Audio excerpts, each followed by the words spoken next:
Thank you for joining us on this edition of News2. I'm Sandra Mansing. Topping our newscast, last week we reported the Senate Committee of the Whole hearing where Governor Mapp's top officials testified on the issue of the governor's residence. The discussion then veered toward the governor's spending habits set against the territory's fiscal struggles. One lawmaker laid out a controversial solution. News2's April Knight has that story.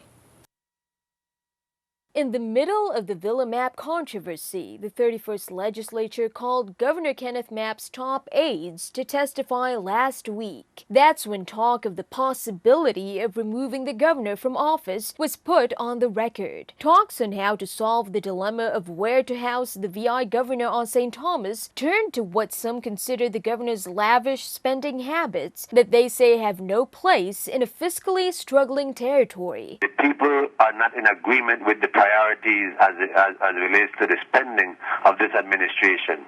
They can be upset enough to do something about it or just wait till next election.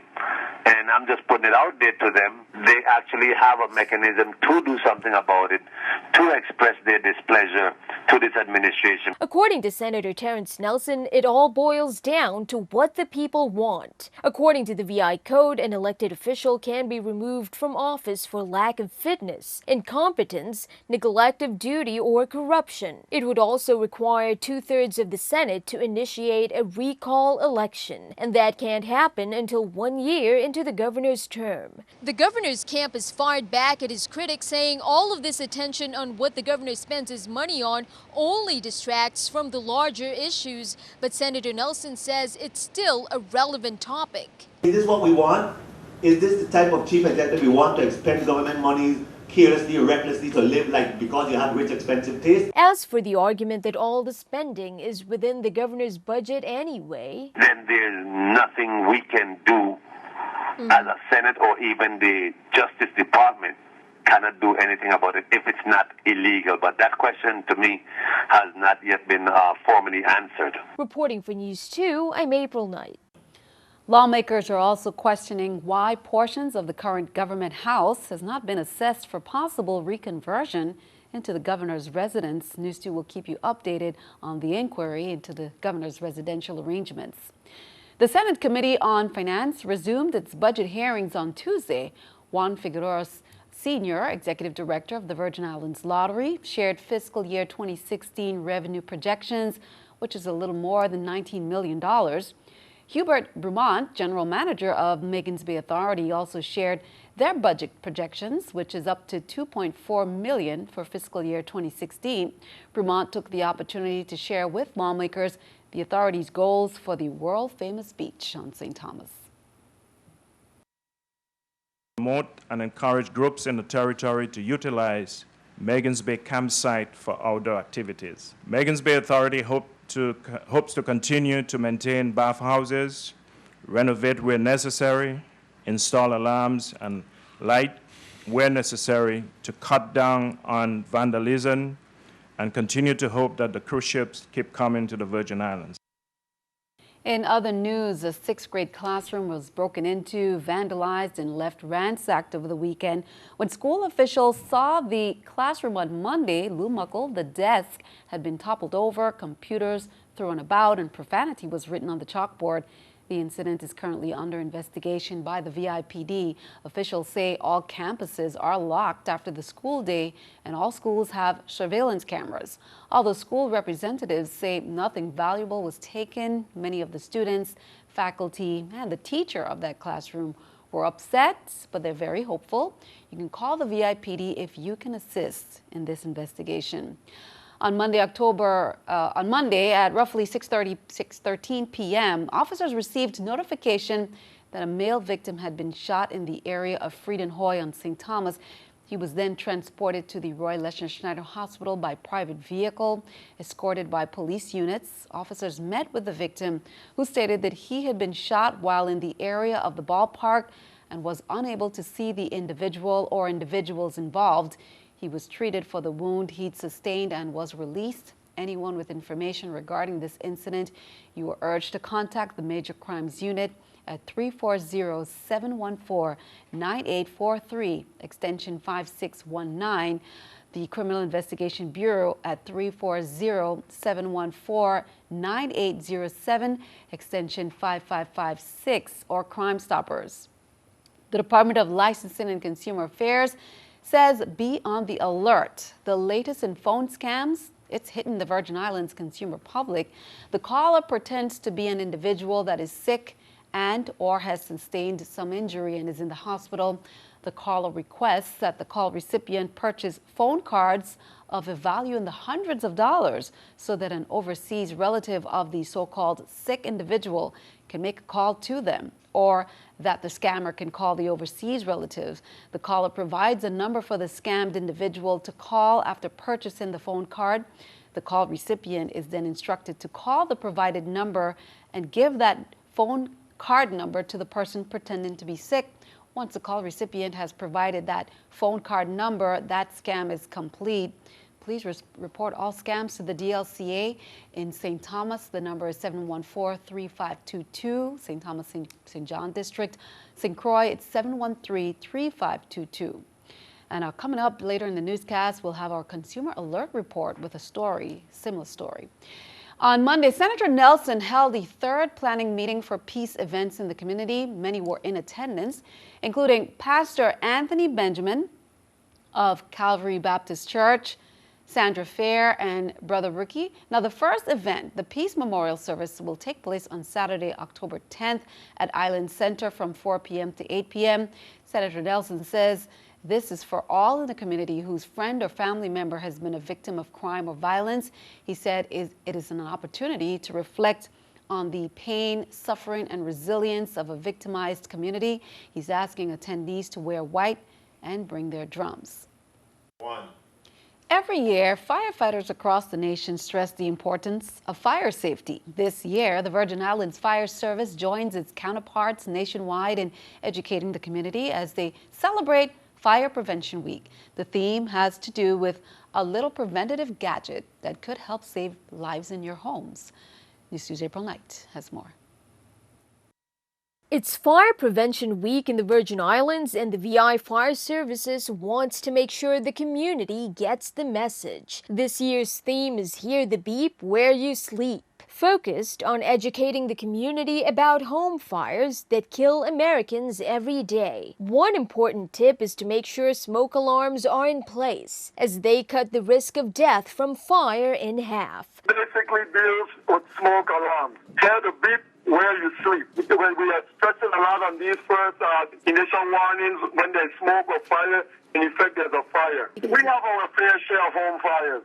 Most of the time they're accidental, but we have our fair share. Fire Prevention Week events started early on Saturday and continue until next Saturday, October 10th. On Wednesday and Thursday, you may get your Domino's pizza order for free if you tell the delivery man you're participating in the smoke alarm drive. If fire service officials find that your smoke alarm is in working order, you get your entire Domino's order for free. If you don't have any, we issue you one or two for each resident. But this week we're really going to stress on these smoke alarms and trying to make sure that every resident has one in their home or their business. There's also a fire jamboree on St. John from 9:30 in the morning on Wednesday. The popular St. Thomas Jamboree happens on Thursday, October 8th at the Lionel Roberts Stadium, where hundreds of students get to learn about fire prevention. And then on Friday, it's Family Fun Day at the Joseph O'Bain Park. The big parade starts at 6 in the evening. I think we're doing a lot better now because we're getting the word out. We do a lot of public education. We go to the elementary and public schools and parochial schools, and we're getting the message out. Reporting for News 2, I'm April Knight.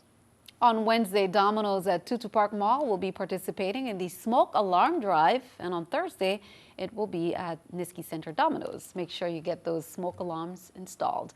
Well, the American Red Cross of the Virgin Islands and its partners installed some smoke alarms and delivered preparedness education to residents of Estate Castleburg on St. Croix on Saturday, October 3rd, as part of their Home Fire Preparedness Campaign. The Home Fire Preparedness Campaign is a nationwide effort to reduce the number of home fire deaths. 31 Red Cross volunteers assisted 161 persons by installing smoke detectors in 58 homes and handing out preparedness information. Over 450 smoke alarms have been already installed in St. Croix, St. John, and St. Thomas since the start of the campaign in June of this year. Turn our attention overseas. South Carolina's Governor Nikki Haley is urging her residents to remain cautious and vigilant over the next 36 to 48 hours after massive flooding in her state continues to cause major problems. A number of dams have been breached, which could lead to a new round of flooding in other parts of the state. Paulo Sandoval has the latest. The skies have cleared, but the dangers from rising waters continue in South Carolina. Just because there is no rain and just because the sun is out, we are now looking at downstreams, waters, and other areas that are going to be affected. At least 9 dams have breached or failed since the record rainfall started over the weekend. Mandatory evacuations are in effect for some of the hardest hit areas, and it could get worse. We're starting to see that the Midlands, now all that water is going to start moving down to the low country, and so we are going to be extremely careful. At least 14 people have died due to the storm system from both drownings and traffic accidents. More evacuations are likely as floodwaters rise in certain areas. The mayor of Columbia says keeping people safe is the primary focus. We made the priority of saving lives our #1 priority, and then making sure that people have some basic quality of life, have shelter, food, have clean water to drink. Moving forward, quality of life will be a challenge for many residents. Some will have to rebuild everything they lost. Sad because people have lost their businesses, they've lost homes, and it affected everybody across the board. It did not discriminate. Meteorologists say some rivers might not crest for another 2 weeks. Early estimates put the damage from the storms in the billions of dollars. In Columbia, South Carolina, I'm Paulo Sandoval reporting.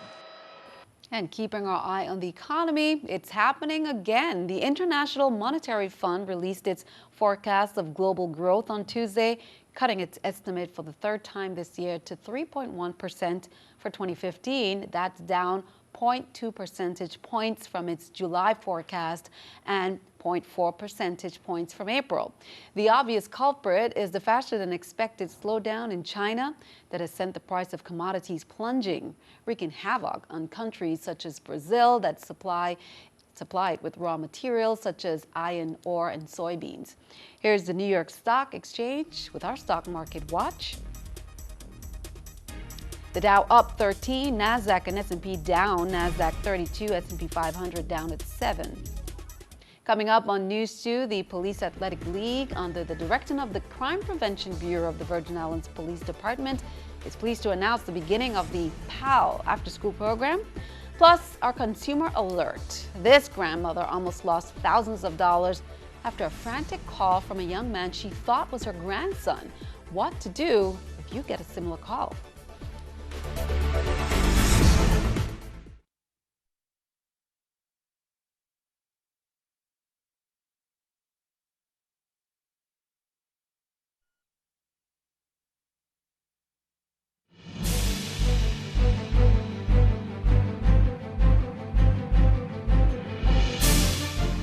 Welcome back. Senator Kenneth Gittens extends condolences on the passing of former Assistant United States Attorney Azika Zeke Jennings. Gittens said he knew Attorney Jennings as he worked with him as a trial attorney and later chief of the criminal division at the Department of Justice, and remembers him as a man who was fair and had the best interest of his community at heart. He had always been a humble individual with high energy and a natural passion for upholding justice here in the Virgin Islands and in other communities where he lived. He believed in humanity and fought for the people despite their color, national origin, gender, sexual orientation, religion, or disability. Attorney Jennings was a great man, and he will sorely be missed. Marvin Pickering, the director of the Virgin Islands Bureau of Internal Revenue, has been elected to serve as the president of All Islands Tax Administrators Association for a one-year term. This organization is comprised of the tax leaders of all of the United States territories. The association met this year from August 25th through the 27th at its annual conference in Washington, D.C., which was funded by the Department of Interior and hosted by the Internal Revenue Service. Each year, the event brings together tax leaders from across the U.S. territories, the IRS, and other federal agencies to discuss current tax administration and enforcement issues. Meanwhile, Lieutenant Governor Osbert Potter will be holding a press conference on property tax auctions during a live press conference on Wednesday. The purpose is to address issues related to procedural and administrative irregularities with certain tax auctions conducted in 2012 and 2013. We will have details from the conference on Wednesday's newscast. Governor Kenneth Mapp signed 2 contracts for the Department of Public Works, which will continue to improve the life of Virgin Islanders on the island of St. Croix. The first project, budgeted for $251,000, is for phase 1 of 2 for road work on Scion Hill Road. Reconstruction of the road is to commence on the sections starting at Free Will Baptist Church to Rattan in the area of the old water tank. VIAPCO has been awarded the contract for the work. Now, the second project, expected to begin within the next few weeks, is in the highly anticipated resurfacing of Company Street in Christiansted. That project is contracted to be completed within 60 calendar days. Company Street will be milled down 4 inches, repaired, and then resurfaced. The contract for the work was awarded to VIAPCO for $363,000. The Police Athletic League, under the direction of the Crime Prevention Bureau of the Virgin Islands Police Department, is pleased to announce the beginning of the PAL after-school program, and that began on Monday at the Police Athletic League facility located in Estate Richmond from 3 p.m. to 6 p.m. Monday to Thursday. They are serving students between kindergarten through 8th grade with homework assistance along with tutoring in math and language arts. They also have computers available. For further information about fees or any other details, you can call the Crime Prevention Bureau at 340-773-6393 and ask for Officer Liebert. Well, time for our consumer alert. As we reported, this scam is also hitting the Virgin Islands. She did what every loving grandmother would do, try to protect her grandson, who she thought was in serious trouble. But as Consumer Alerts found out, the phone call that caused her to panic was not what it seemed to be. Here's more. I said, what's wrong? What's wrong? Well, I've been in an accident and I have 2 black eyes. I broke my nose and I have stitches. Genevieve was panicked when the person claiming to be her grandson told her he had been in an accident and hit another car. What happened next? Now you have to talk to this gentleman. He's going to talk to you. The second person claimed he was an attorney who needed a payment to keep Genevieve's grandson out of jail. In order for him to not have this record and not have a jail sentence, you're going to have to pay lawyer fees. The unusual fee, $9,000 in iTunes cards, so Genevieve immediately went to a store to buy them. I was still scared because he had me so scared, that you'll just ruin it all, you'll have to stay in jail. Some may have found the request for iTunes cards suspicious, but Genevieve had no idea what the cards even were. Postal inspectors say suspects always use a sense of urgency in these cases. Time was of the essence in her mind. She didn't know if he was injured. They're claiming that he has a broken nose. She's unsure if he's receiving medical attention. That was one red flag. If they tell you to keep it a secret, let that be a red flag. Call and verify the facts that they're telling you. Don't be quick to act, be quick to think. I cannot believe that I fell for this. In this case, Genevieve's family happened to stop by her house, and she quickly realized her grandson was at work, not in jail. How did the scam artist know her grandson's name? Social media may be to blame. My daughter took all my information off Facebook. I don't even want to be on it. I don't even want to be on it anymore. Postal inspectors suspect the men on the phone were calling from another country. This story has a happy ending, though. Genevieve's family quickly called inspectors, their bank, and even iTunes, and she got all of her money back. And remember, DLCA says a similar scam is hitting the VI using phone cards. You can call the DLCA for more information. Well, stick around. Your News 2 AccuWeather forecast is coming up next.